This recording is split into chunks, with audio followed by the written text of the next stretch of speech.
too.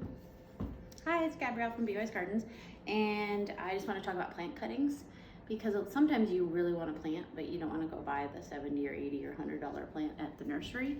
And sometimes you don't really have the space for that bigger plant either. So if you have a friend with a plant, which I just happen to have that, and it's one of my kids, but so I went in, took a cutting off of her Monstera, which I've always wanted one of these, and at one point they were really hard to get, and I don't know if they were just like because everybody was into them.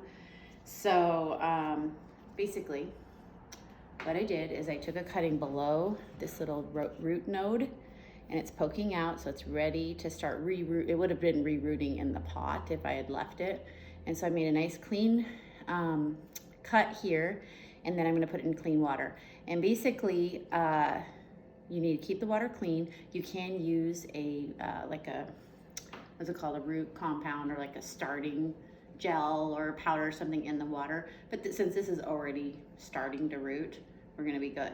And the way that looks, so then we took these cuttings off of a Hoya plant about 10 days ago. And they're just in clean, fresh water. Actually, I don't even know.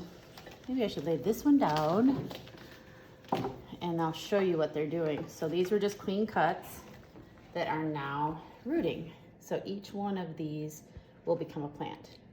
And I'm giving these to somebody who has a plant store, since this is kind of this Hoya happens to be over 100 years old. So it's pretty cool. That was my great grandma's. So anyway, so if you want plants, you don't always have to go buy the expensive plants at the plant store. You can also do cuttings. And then once you have roots.